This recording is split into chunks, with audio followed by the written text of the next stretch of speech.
난 왜 이렇게 되는 일이 없을까? 안녕하세요. 제 대인기피 증상의 핵심은 예를 들어 취직을 했을 때도 사람들이 당연히 나를 싫어하겠지.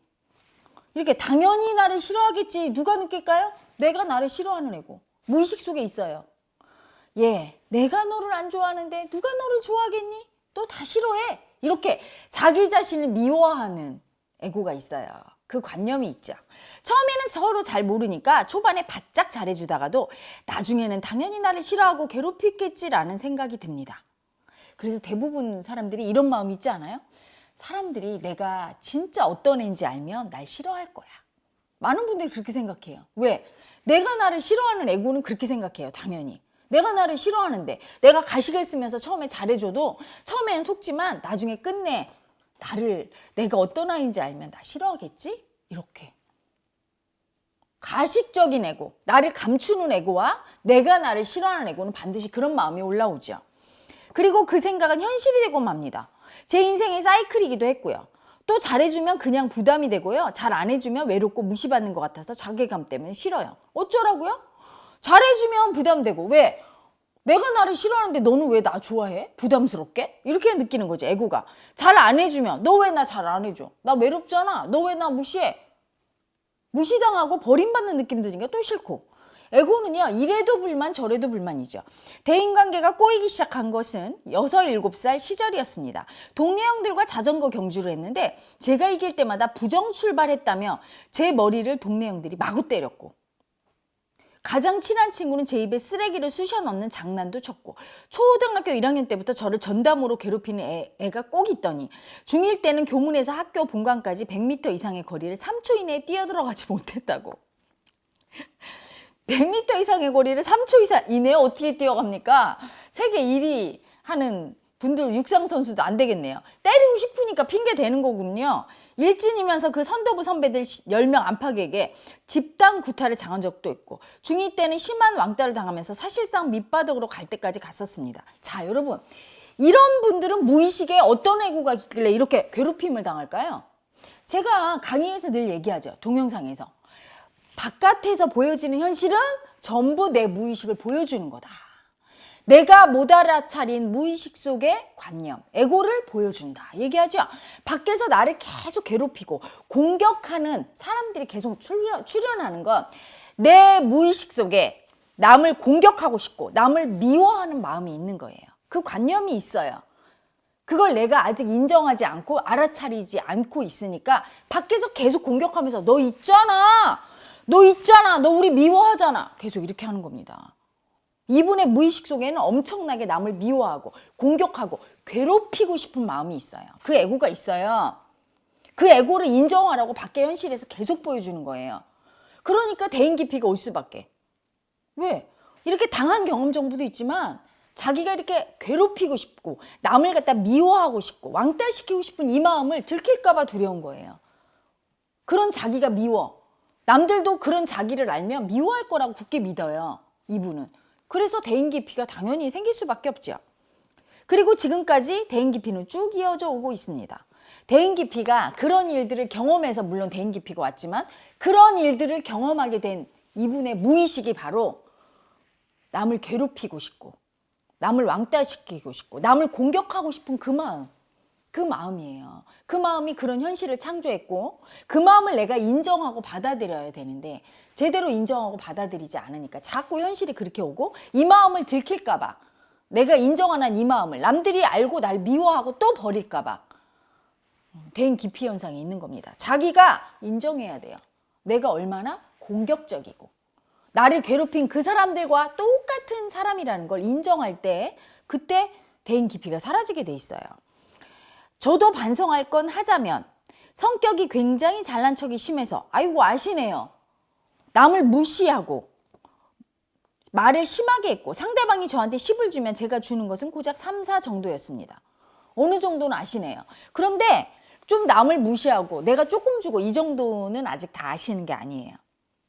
상대방이 나를 괴롭힌 거 이상으로 나도 상대를 괴롭히고 싶고 공격하고 싶고 너무너무 믿고 왕따시키고 싶고 그냥 일부러 꼬투리 잡아서 막 때리고 싶고 괴롭히고 싶고 요 마음이 있어요. 무의식 속에. 그 에고를 못 알아차려서 자꾸 이런 일을 경험하는 거죠. 상대방의 입장은 전혀 이해하지 못하는 학생이었습니다. 그렇죠. 내가 남의 마음을 전혀 이해 못 해주는 사람이라 상대도 나를 꼬투리 잡아서 그렇게 괴롭히고 내 마음을 이해 안 해준 거예요.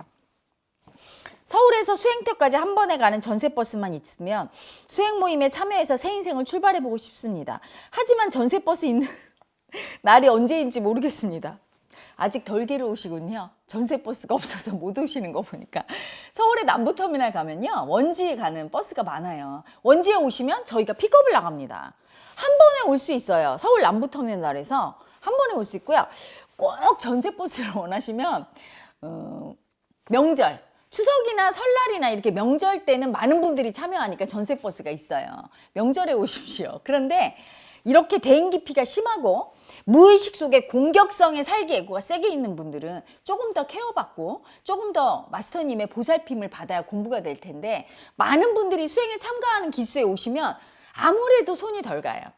그러니까 좀 사람이 없는 기수에 오시는 게 좋으니까 전세버스를 타고 오시는 것보다 남부터미널에서 그냥 버스를 타고 오십시오. 그런 게 더 훨씬 도움이 되실 거예요. 아버지관념. 아버지도 별다른 인간관계가 없습니다. 성장 과정도 잠깐 이모한테 맡겨졌을 때 아무 이유 없이 맞았다. 아무 이유 없이 맞은 거는요. 무의식 속에 그 공격성의 살기가 아버지도 있었는데 그걸 못 보니까 밖에서부터 보여준 거예요. 봐. 너가 이렇게 맞고 있는 이놈이 너 때리고 싶지나? 이러고 때린 거죠. 자신이 노가다 일한다고 사람들이 무시한다 등등 저와 비슷한 인생을 살았습니다. 당연하죠. 마음은 유전인자예요. 그래서 현대과학용어로 DNA가 마음이에요. 마음이 복제되는 겁니다. 토끼가 자식 낳으면 토끼 새끼를 낳죠. 사람이 자식을 낳으면 토끼가 나오지 않고 사람이 나와요. 그런데 우리 엄마 아빠랑 똑같은 사람이 나오죠. 나는 그래서 우리 아버지와 똑같은 사람이 나오는 거예요. 우리 엄마랑 똑같은 사람이 나오죠. 할아버지가요. 할아버지는 당연히 아버지랑 똑같으니까 할아버지도 나랑 똑같아요. 가정불화로 가출하시고 자살로 생을 마감하셨습니다. 저희 집안은 비참하게 생을 마감한 사람이 많습니다. 왜냐고요? 세상으로부터 버림받은 분들이 많은 거예요. 왜? 무의식 속에 가해자 마음이 있잖아요. 그런데 그 가해자 마음을 인지하고 알아차려서 소멸시키고 청산하지 않으면 가해자 마음을 가진 사람을 누가 이해해 줍니까?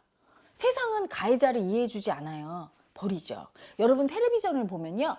피해당한 사람은 어때요? 남한테 맞았어요. 막 이렇게 울고 칼로 누가 날 찔렀어요. 뭐 이러면 이해해 줍니다. 불쌍하다고 하고. 그런데 나 살인자예요. 누구 찔렀어. 이럴 때 이해해 주고 그 사람 편들어 주는 사람 있습니까? 버려요. 세상이 저런 나쁜 놈 감옥에 집어넣고 다들 왕따시키고 버리죠. 가해자한테는 혹독한 게 세상이에요. 그래서 가해자를 막 감춰요. 여러분 무의식 속에 피해자가 있으면 가해자가 반드시 있습니다. 세상은 음과 양으로 만들어졌죠. 마음도 그래요. 무의식 속에는요.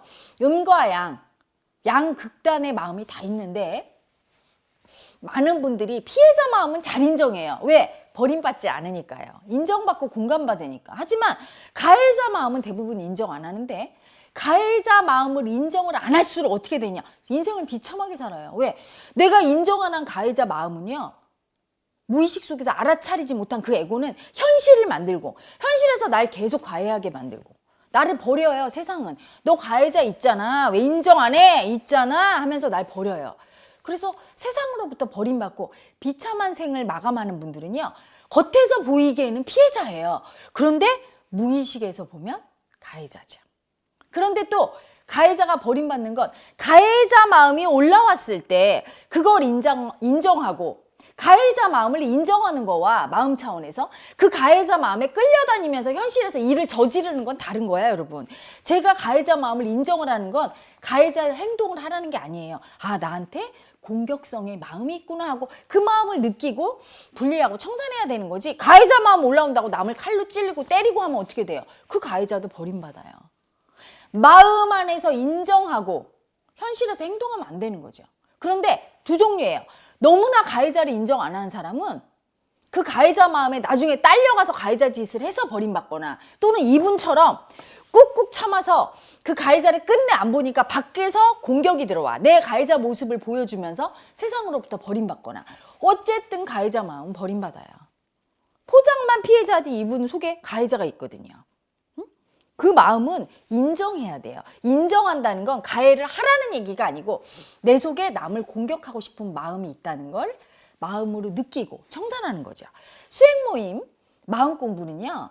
수행 모임에 오셔서 마음 공부를 하면 그 마음을 인정하는 걸 배우는 겁니다.